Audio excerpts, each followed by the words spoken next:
Hello everyone, welcome you all. स्वागत करता हूँ एक बार फिर से हमारे यूट्यूब चैनल विस्टम वेल्थ में। और इस वीडियो में हम बात करने वाले हैं रिलायंस इंडस्ट्रीज लिमिटेड के शेयर के बारे में।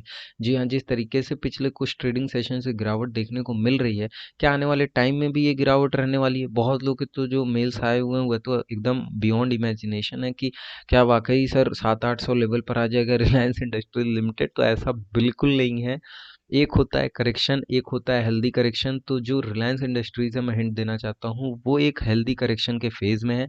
रिलायंस इंडस्ट्रीज का जो शेयर है, रिलायंस इंडस्ट्रीज जो है वो अपने आप में आपको पता ही है कि क्या चीज़ है। तो जिन्होंने ये मैसेज किया है, जिन्होंने ये डीएम किया है कि क्या वाकई उस लेवल्स पर वापस पहुंच जाएगा, तो बिल्कुल ऐसा नहीं है। पहले ही चीज़ें क्लियर कर देना चाहता हूँ। हालांकि अभी हम स्विच करेंगे अपने जो टेक्निकल्स है फेवरेट पार्ट, उस पर ए टू जेड देखेंगे क्या लेवल्स हैं, क्या कहाँ तक एक अप्रोच कर सकता है। डाउन साइड भी अगर जा रहा है तो डाउन साइड में कौन से लेवल्स पर अप्रोच कर सकता है Reliance industry limited for a short term, ये भी देखेंगे। साथ ही साथ एक चीज़ और मैं बोलना चाहता हूँ, एक छोटी सी रिक्वेस्ट है। आप देखते हो वीडियो पूरा लेकिन सब्सक्राइब नहीं करते हो चैनल को या लाइक नहीं करते हो, तो प्लीज़ सब्सक्राइब कर लो चैनल को, लाइक कर दो वीडियो को। और यहाँ पर मैं अब जो बताने जा रहा हूँ वो ओवरव्यू है, बस थोड़ा बहुत रिलायंस इंडस्ट्रीज लिमिटेड का, जिसको नहीं पता। देखिए 1991.20 का यहाँ पर अभी हाल फिलहाल चल रहा है। कुछ यहाँ पर फ्लक्चुएशन हो सकता है डिजिट्स का, पॉइंट्स का, क्लोजिंग के अकॉर्डिंग, क्योंकि आज की क्लोजिंग जो हुई है वो -6.05 के समथिंग को करीब हुई है।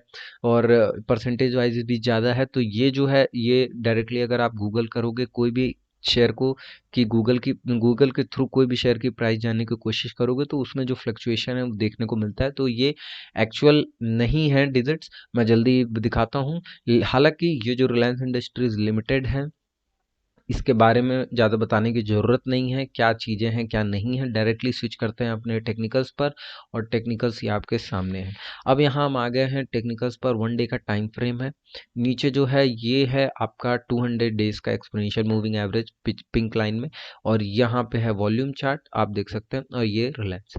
अब देखिए होता क्या है कि हमेशा से जो मेरे चार पैरामीटर्स रहे हैं, वो चार पैरामीटर्स पहले मैं अपने देखता हूँ, जिसमें से पहला पैरामीटर ये है कि पहले कोई भी स्टॉक हो, वेदर इट इज़ रिलायंस और एनी वन, तो यहाँ पर आपको क्या करना है, पहले 1 मंथ पर जाना है। ठीक है, जैसे ही आप 1 मंथ पर जाओगे तो उसकी कहानी जो है पूरी तरीके से क्लियर हो जाएगी। उस स्टॉक की, उस पर्टिकुलर स्टॉक की क्या कहानी रही है, क्या सिनेरियो रहा है, स्टॉक ने क्या परफॉर्मेंस दिया है, सारी चीज़ें जो हैं वो पता चल जाएंगी। तो अब यहाँ पर हम आ गए 1 मंथ के चार्ट पर। 1 मंथ के चार्ट पर clearly you can see that each and every candle has their own setup. Like एक कहाँ से किस लेवल से आप देख रहे हो, तो यहाँ पे पूरी तरीके से अपसाइड मोमेंटम देखने को मिल रहा है। तो it is clearly chart set that कि जो ट्रेंड है वो क्या है, अप ट्रेंड है इस स्टॉक का। अभी आप सपोज कर लो कि ये रिलायंस नहीं है, समवन एल्स, ठीक है, कोई अदर स्टॉक है। तो यहाँ पर क्या है, सपोज ये जो चार्ट है इस पर क्या आपको देखने को मिला, लॉन्ग टर्म पे हायर टाइम फ्रेम पर क्या दिखाया है इसने, एक अच्छा खासा बुलिश मोमेंटम दिखाया है।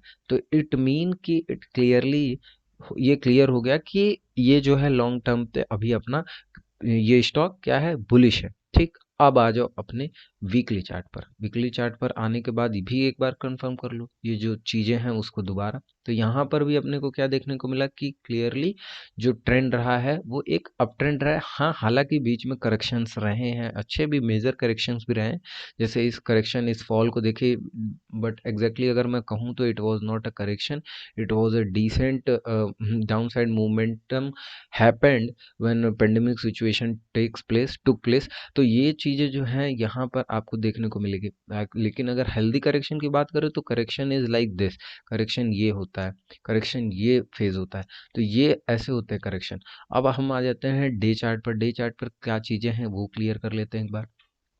तो डे चार्ट पर एज यू कैन सी कि यहाँ पर अभी फिलहाल की जो सिचुएशन है, इस मूविंग एवरेज जो है 200 डेज का एक्सपोनेंशियल मूविंग एवरेज, जो कि बहुत ही स्ट्रांग मूविंग एवरेज माना जाता है, यहाँ से यहाँ अच्छा खासा एक, मैं बोलूँगा कि ब्रेक करने के बाद, एक सपोर्ट लेने के बाद यहाँ से एक एक बहुत ही अच्छा देखने को मिला था अपसाइड मोमेंटम। अब कुछ इस लेवल से अगर मैं बोलूं तो ये जो लेवल है 2, 2, 3, 6, 7, 6, 8 के आसपास का जो जोन है, इस लेवल से गिरना शुरू हुआ मार्केट यहाँ पर रिलायंस लिमिटेड का।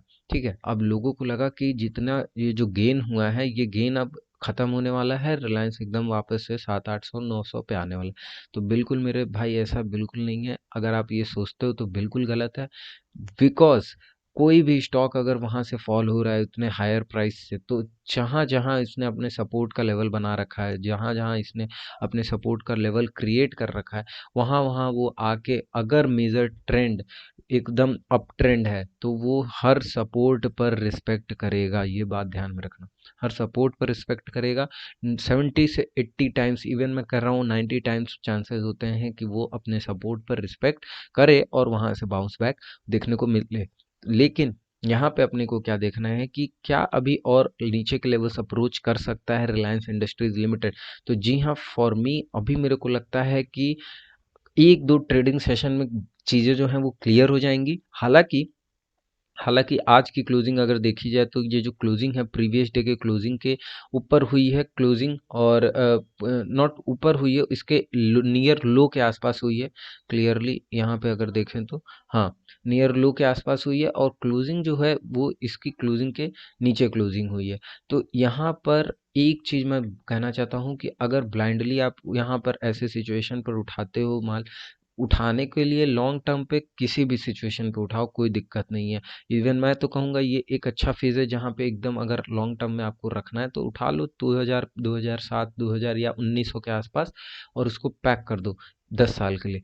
तो भी मैं बोल रहा हूँ कि इस रिलायंस इंडस्ट्रीज में अभी जितनी क्रांति आनी बाकी है वो क्रांति अभी आई नहीं है। जो जो इन्वेस्टमेंट इसने उठाए रखे हैं लाखों करोड़ों के, वो इन्वेस्टमेंट अभी लगना बाकी है। जब लग जाएगा तो मुझे लगता है कि जो बड़े बड़े पेज इंडस्ट्रीज के शेयर्स हैं, आयशर मोटर के शेयर्स हैं, और भी बड़े बड़े डिक्सन के शेयर्स हैं, उन शेयर्स के वैल्यू का ये डबल हो जाना है। तो इसी वजह से लॉन्ग टर्म के अगर निवेशक हैं तो आप बेधड़क बेझिझक इसमें कर सकते हो निवेश कोई भी पॉइंट पर। और अच्छा तो तभी होगा जब आप एक करेक्शन के फेज में ही इसको कर लो। लेकिन जिन्होंने शॉर्ट टर्म रखना है, जिन्होंने शॉर्ट टर्म में अप्रूव करना है कि नहीं आप लेवल बताओ मैं अप्रूव कर दूं, बिल्कुल नहीं, ऐसा नहीं होता है। आप थोड़ा होमवर्क करो।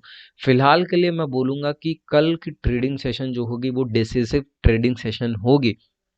इफ इन केस कल का अगर जो क्लोजिंग है वो इस कैंडल के ऊपर होती है तो आप समझ जाना कि वाकई फिर से कुछ पॉइंट्स के लिए यहाँ पर बुलिश मोमेंटम जनरेट हो रहा है, और जो बियर हैं वो इसमें कमज़ोर पड़ रहे हैं। हालांकि अगर कल यही वाइस वर्सा होता है और यहाँ पर बेरिश मोमेंटम क्रिएट होता है, बेरिश क्लोजिंग देखने को मिलती है विद हाई वॉल्यूम, तो आई विल डेफिनेटली से कि वहाँ पर मैं बोलूँगा कि अभी रुक जाओ, और 200 डेज के एक्सपोनेंशियल मूविंग एवरेज के आसपास आने के बाद ही एक अच्छा खासा इसमें इन्वेस्ट करना चाहिए।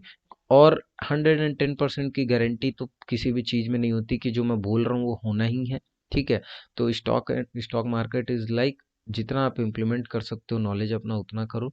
200 डेज के मूविंग एवरेज के पास से यहाँ पे रिवर्सल देखने को मिल सकता है। और अगर कल का डिसीजन, जैसा कि मैंने बोला, कल का जो ट्रेडिंग सेशन होगा वो बहुत ही डिसीजिव होगा। कहाँ क्लोजिंग देखने को मिलती है, किस लेवल पर क्लोजिंग देखने को मिलती है, ये बहुत ही ज़्यादा इंपॉर्टेंट होगा हम लोग के लिए। और इसके बाद अगर नीचे फॉल आता है तो नीचे 200 डेज का एक्सपोनेंशियल मूविंग एवरेज रेडी है, वहाँ से बहुत अच्छा बाउंस बैक देखने को मिल सकता है। तो इस वीडियो में बस इतना ही। ये थी रिलायंस की पूरी कहानी कि रिलायंस अभी कैसे परफॉर्म कर रहा है या करने वाला है। मेक श्योर कि do comment in comment section कि आपकी क्या क्वेरीज हैं, आप क्या जानना चाहते हो, और कोई भी पर्टिकुलर स्टॉक हो जिस पर आप चाहते हो कि हम वीडियो बनाएं तो प्लीज़ वो कमेंट करो और बताओ कि क्या लेवल्स जानना है या क्या। हाँ, हालांकि मैं बोल दूंगा कि स्विंग और पोजिशनल के लेवल्स तक मैं बता सकता हूँ, अदरवाइज इंट्राडे अगर आप एक्सपेक्ट कर रहे हो, आई क्लियरली से कि मैं नहीं बता सकता वो चीज़ें।